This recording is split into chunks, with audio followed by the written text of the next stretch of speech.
Isso que você acabou de ouvir é a força do furacão Irma, que hoje chegou aos Estados Unidos com muita chuva e ventos fortíssimos. Atingiu primeiro um conjunto de ilhas no sul do estado da Flórida. E a gente vai agora até Miami, onde estão os enviados especiais Sandra Coutinho e Orlando Moreira. Oi, Sandra, qual é a situação aí na Flórida nesse momento? Boa noite para você, Ana Paula, para o Tadeu e para todo mundo. Olha, aqui em Miami já escureceu, mas o vento não dá tréguas. Por isso a gente fala aqui de dentro do hotel, porque as rajadas de vento são tão fortes que a gente não consegue nem ficar de pé ali fora. E a todo momento há pancadas de chuva torrencial. E olha, esse hotel é preparado especialmente para furacão. Você vê que a janela é feita de um material especial, ela não está coberta, é apenas o vidro, mas é um vidro especial, exatamente à prova de furacão. Tanto nós quanto a equipe da repórter Carolina Cimente e do repórter cinematográfico Anderson Gásio também estão abrigados nesse mesmo hotel, exatamente por essa razão. Exatamente por causa de tudo isso, 43 pessoas já foram presas por desrespeitar o toque de recolher em várias regiões. Essa primeira região atingida pelo Irma aqui nos Estados Unidos, como você dizia, as Florida Keys, né, como é conhecida essa região, elas são um pequeno conjunto de ilhas que ficou totalmente inundado. Ao longo do dia, o Irma perdeu força. Por volta das 4 da tarde, tocou o solo numa região chamada Ilha Marco, no sudoeste aqui do estado da Flórida, e logo depois foi rebaixado para a categoria 2.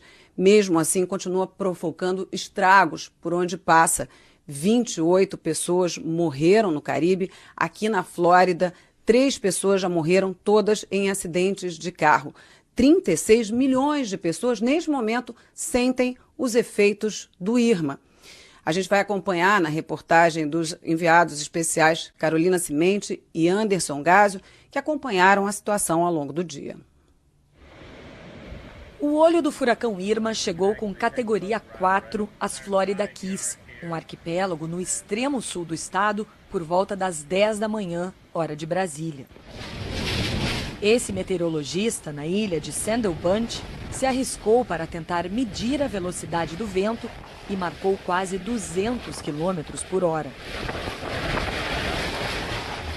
Tampa, 400 quilômetros ao norte, amanheceu calma e demonstrando um efeito curioso do Irma. O mar sumiu. O furacão causou uma diferença de pressão atmosférica tão grande que fez algumas regiões em torno da tempestade ficarem com a maré muito baixa. Não foi o caso de Miami. A cidade ficou alagada.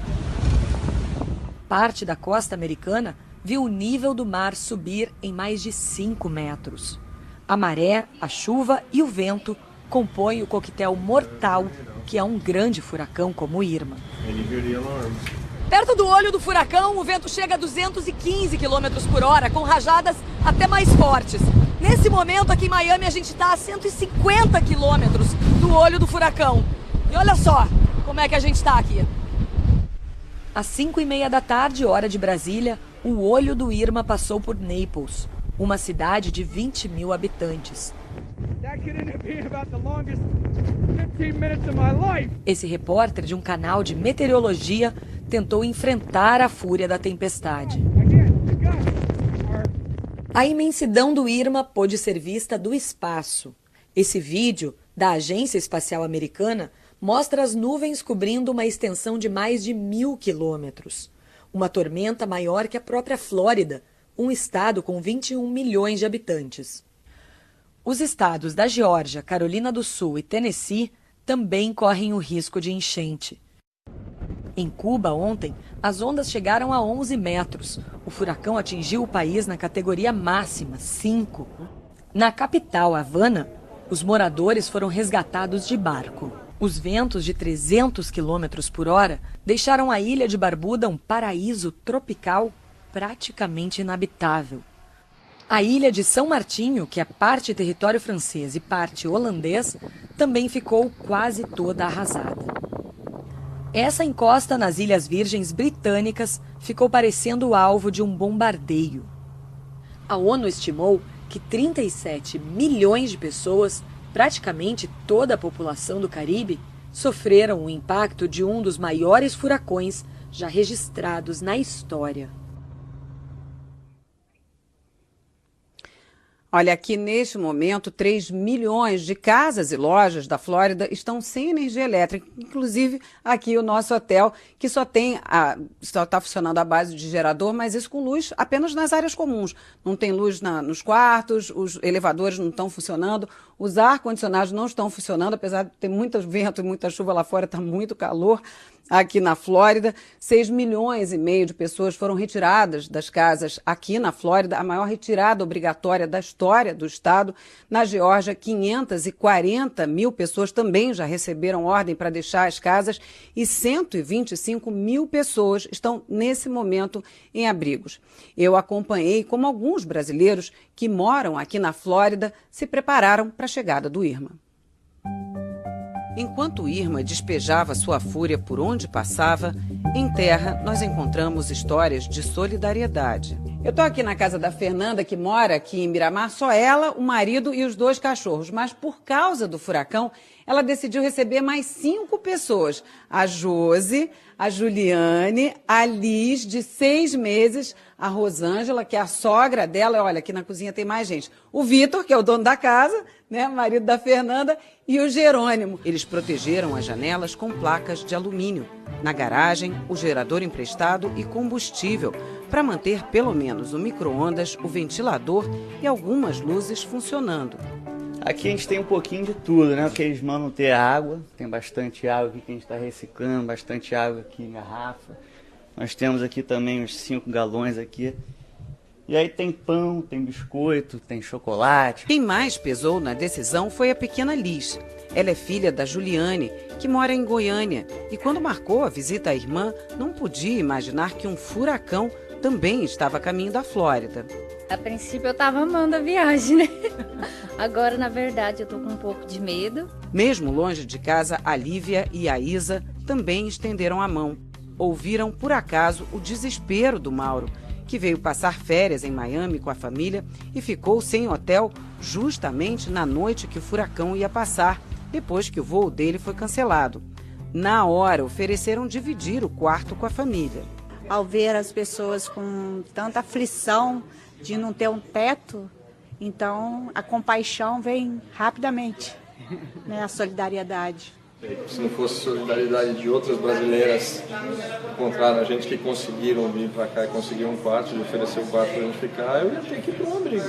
Hello guys, eu sou a Manu. Na internet, os vídeos dessa fofura de 10 anos foram o jeito que a mãe dela encontrou para tranquilizar a família em São Paulo. Eu acho que ela conta até de uma maneira mais positiva, porque mostrava que ela estava ali sorrindo, com uma cara alegre. A família da Manu saiu de casa em Miami e dirigiu até Orlando.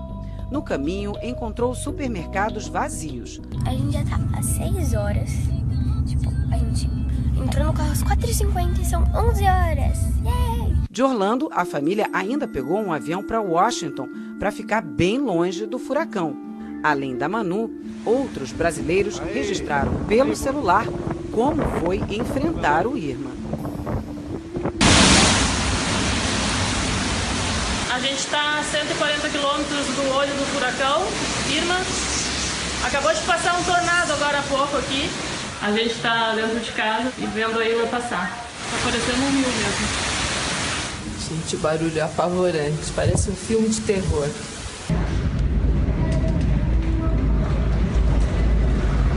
Bom, agora os ventos aumentaram um pouquinho, caiu uma árvore aqui dentro do nosso condomínio.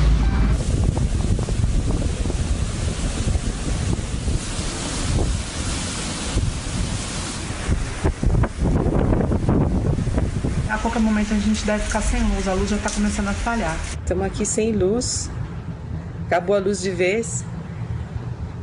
Estamos na luz de lanterna e o furacão está passando bem forte agora, muito barulho. O problema começou agora então a aumentar. O vento, a noite toda foi muito vento, muito forte.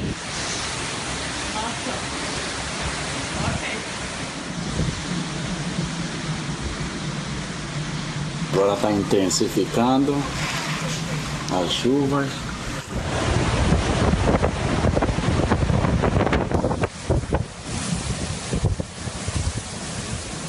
Uma rua que geralmente sempre está cheia, né? Você vê que está praticamente vazia, ninguém nas ruas. Encontrei mais um lugar, um único posto aqui por enquanto que encontrei, mas você pode ver que as coisas estão vazias aqui atrás, muita gente tentando pegar aqui o que consegue. Estou filmando dentro da garagem do meu prédio. O vento está muito forte, a água está ficando por todo lado. São ventos de 90 a 120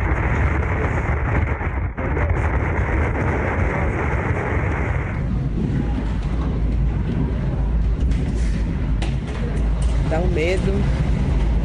2 furacões de alta intensidade em menos de uma semana. 3 furacões ao mesmo tempo no Oceano Atlântico. Isso é culpa do aquecimento global?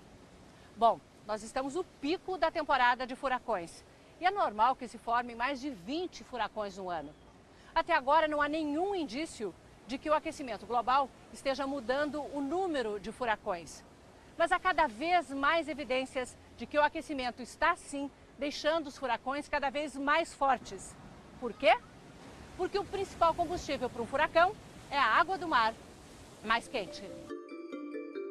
Desde a Revolução Industrial, quando começamos a usar carvão, petróleo, os combustíveis fósseis que provocam o aquecimento global, o planeta já está 1 grau mais quente.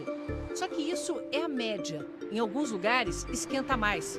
Para se formar um furacão, é preciso que a superfície do oceano esteja em quase 28 graus. É bem quente. Bem mais do que as praias do Nordeste, com água a 23 graus. Mesmo a temperatura das do Rio no ano passado, quando tivemos alguns dias de Caribe, até com cardumes de sardinhas dando espetáculo.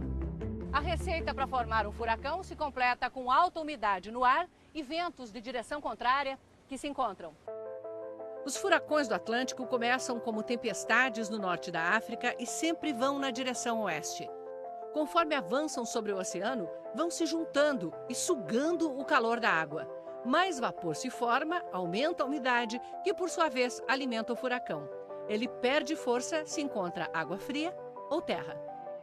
Essa imagem de satélite mostra como, depois de sugar a energia do calor, o furacão deixa um rastro de água mais fria.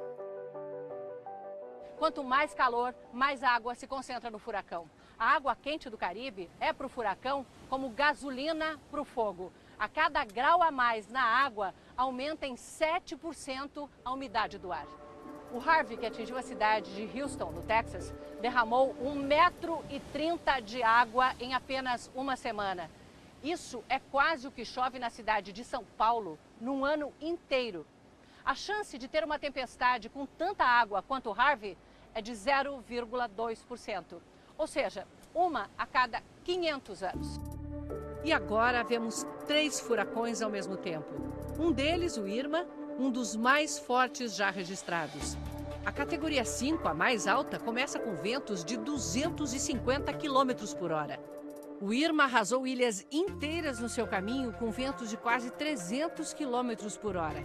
Perdeu força ao chegar à costa americana, mas continua extremamente perigoso, capaz de causar destruição a mais de 100 quilômetros do seu centro, o olho do furacão. Tudo isso é coincidência? Para os cientistas, é consequência.